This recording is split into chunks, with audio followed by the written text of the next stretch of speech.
जमीनी विवाद में चली गोलियां, पिता पुत्र घायल, जबलपुर रेफर। परिजन बोले 18 राउंड हुई फायरिंग। दमोह देहात थाना क्षेत्र अंतर्गत आने वाले हरद्वानी गांव में शनिवार देर रात जमीनी विवाद को लेकर गांव के ही कुछ लोगों ने एक शादी समारोह में पिता पुत्र पर गोली चला दी, जिसमें दोनों गंभीर रूप से घायल हो गए। घायलों को इलाज के लिए तत्काल 108 की सहायता से जिला अस्पताल लाया गया, जहां हालत गंभीर होने पर दोनों को जबलपुर मेडिकल कॉलेज रेफर कर दिया है। घायलों के बयानों के आधार पर पुलिस ने मामला दर्ज कर आरोपियों की तलाश शुरू कर दी है। परिजनों के अनुसार आरोपियों ने 18 राउंड फायर किए हैं। पुलिस प्रत्यक्षदर्शियों के बयानों के आधार पर भी इस मामले की जांच कर रही है कि कितनी राउंड गोलियां चली है। एक शादी समारोह के दौरान ये गोली चलने की बात सामने आ रही है। इस घटना में 52 वर्षीय नरेश पटेल और उनका 30 वर्षीय बेटा सत्य प्रकाश पटेल घायल हुए हैं। सत्य प्रकाश को सिर के पास गोली लगी है, जबकि नरेश को हाथ में गोली लगी है। दोनों को ब्लड काफी अधिक निकलने पर ड्यूटी डॉक्टर मधुर चौधरी के द्वारा जबलपुर मेडिकल कॉलेज रेफर किया गया। घायलों के परिजन नितिन पटेल ने बताया कि शनिवार रात हरद्वानी गांव में नरेश पटेल और सत्य प्रकाश पटेल पर पुरानी जमीन विवाद के चलते देवी पटेल, गुड्डू पटेल, अखिलेश पटेल, नरेंद्र पटेल, अमर पटेल और अमर के भांजे साथ ही भदू आदिवासी इन्होंने 18 राउंड गोलियां चलाई, जिसमें नरेश और उनके बेटे सत्य प्रकाश को गोली लगने से वो घायल हुए हैं। परिजन तत्काल इलाज के लिए जिला अस्पताल लेकर पहुंचे। घटना की जानकारी लगते ही देहात थाना टीआई अमित कुमार गौतम, कोतवाली टीआई मनीष कुमार भी अस्पताल पहुंचे और घायलों के बयान दर्ज किए।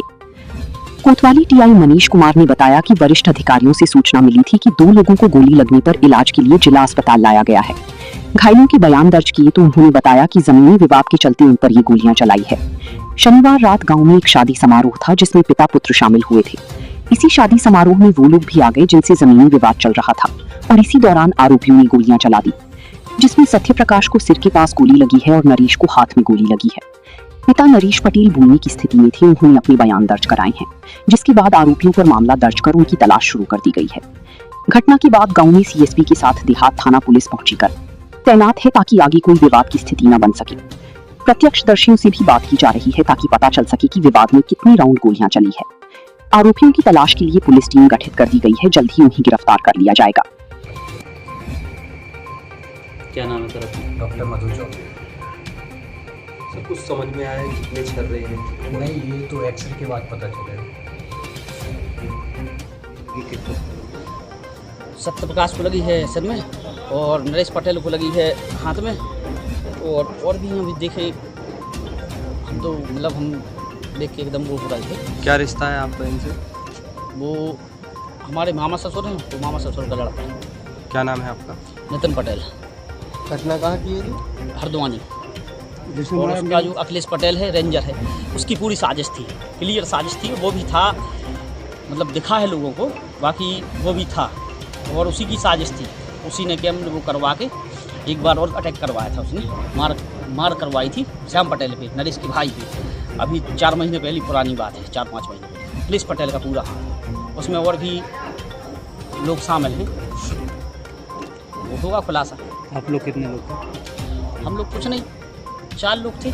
चाय पीने जा रहे थे, 2 लोग वो थे, मतलब बाप बेटा वो थे, 2 लोग हम लोग थे। चाय पीने जा रहे थे, तो एकदम से हमको क्या मालूम क्या हो रहा है, गोली चली, हम सब भाग दी वहाँ से। क्या करते? किसने चलाई गोली? दिनेश पटेल, अमर पटेल और उसका छुल्ला का भांजा है देवी पटेल, और क्या नाम से नरेंद्र पटेल। भैया आप जिस रेंजर का नाम ले रहे हैं, हाँ, जिस पर आप आरोप लगा रहे हैं, हाँ, उनका क्या रिश्ता है उनसे, क्या कैसा है? दिनेश पटेल है जो मुख्य आरोपी है, उसी ने गोली चलाई, और भी साथ में थे जो सबने गोली चलाई है। कम से कम 16-17 राउंड हुए फिर हुए वहाँ पे। तो उसका भाई है दिनेश पटेल, और गुड्डू पटेल जो मानने में था। कहाँ रेंजर है वो?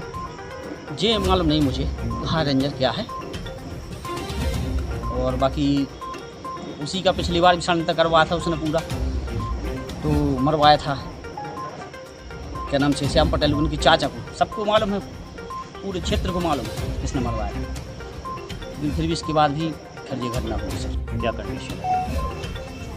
ये सूचना मिली कि अस्पताल में गोली लगने से कुछ आहत यहाँ पे आए हुए हैं, और वरिष्ठ कार्यालय से भी वरिष्ठ अधिकारियों द्वारा भी सूचना दी। कंट्रोल से मुझे प्राप्त तत्काल में यहाँ पे आया, यहाँ देखा कि यहाँ पे एक लड़के को सिर के पास गोली लगी और एक बच्चे को हाथ में गोली लगी है। उनसे जो नाम पता पूछा गया, उन्होंने जो बताया कि वो हरद्वानी गांव के हैं। साथ में ये थाना दमोह देहात के अंतर्गत आता है। इनका ज़मीनी विवाद था और आज शाम को ही अभी कुछ समय पूर्व भी उन्होंने बताया कि वहाँ पर कुछ शादी समारोह चल रहा था, उसमें ये लोग आए हुए थे और वहीं पर जो जिनसे इनका ज़मीनी विवाद था वो लोग वहाँ पे आ गए और इसमें एक सत्यप्रकाश पटेल को और उनके पिताजी को सत्यप्रकाश के सिर के पास में और उनके पिताजी को हाथ में गोली लगने का वो बता रहे हैं। उनके पिताजी बोल पा रहे हैं, उन्होंने ही बताया जो भी जानकारी दी है। तो इसके आधार पर अभी उन्होंने जो जानकारी दी है कि ज़मीनी विवाद के कहाँ से विवाद हुआ और उसमें गोली चली और अभी इनको तत्कालीन डॉक्टर द्वारा रेफर किया गया है। और हमारे साथ यहाँ पे एसआई अकरम भी हैं जो कि उसी थाने से संबंधित है, उनके द्वारा कुछ एक बयान नोट किए गए हैं और जो चश्मदीद है उनसे अभी आगे की जानकारी ले जाकर वैधानिक कार्रवाई की जाएगी। दर्जन भर लोगों ने मतलब बड़ी संख्या में फायर किए हैं क्या? अभी जो पूछपरछ में आया है तो उन्होंने मुख्य रूप से अभी 2-3 लोगों के नाम बताए हैं, लेकिन अभी जो चश्मदीद वहाँ पर रहे हैं वो और क्या जानकारी देते हैं उसके आधार पर अग्रिम वैधानिक कार्रवाई की जाएगी। कितने राउंड कुल फायर हुए कुछ जानकारी? अब जो उनके पिताजी जो थोड़ा बोल पा रहे हैं उनके द्वारा तो बताया गया कि जैसे ही उन्होंने गोली की आवाज़ सुनी वो दौड़ के गए तो देखा कि उनके बेटे को गोली लगी है और उन्हीं में से जो गोली फायर कर रहे थे उन्होंने किसी ने गोली फायर की जो इनके हाथ में लगी है। अभी जो इन्होंने बताया उसके अलावा जो साथ में चश्मदीद लोग जो बता रहे हैं उनसे अभी कथन बयान नोट किए जाएंगे, उसके आधार पर ये स्पष्ट बता पाएंगे कि कितने लोगों ने एक्चुअल वहाँ पर कितने लोगों के साथ में फायर किया। अभी क्या स्थिति है? अभी पिताजी तो उनके थोड़ा बोल पा रहे हैं और लेकिन जो पुत्र हैं वो अनकॉन्शियस हैं और उनको जो डॉक्टर द्वारा रेफ़र किया गया है तो आगे वहाँ पर जो जबलपुर या आगे जो भी हाईएस्ट इसमें सेंटर में इलाज चलेगा उसके जो भी नतीजे आएंगे उसके आधार पर बता पाएंगे अभी क्या स्थिति है। सर कोई आरोपी पकड़ा गया? अभी हमारी पुलिस टीमें लगी हुई हैं वरिष्ठ अधिकारी भी के मार्गदर्शन में, जैसे सीएसपी महोदय स्वयं ही घटनास्थल की जानकारी प्राप्त हुई थी। कई वरिष्ठ अधिकारी और अन्य टीमें लगी हुई हैं इसकी की जांच पड़ताल में और उनके जो भी अपराधियों के नाम सामने आए उनकी तलाश है।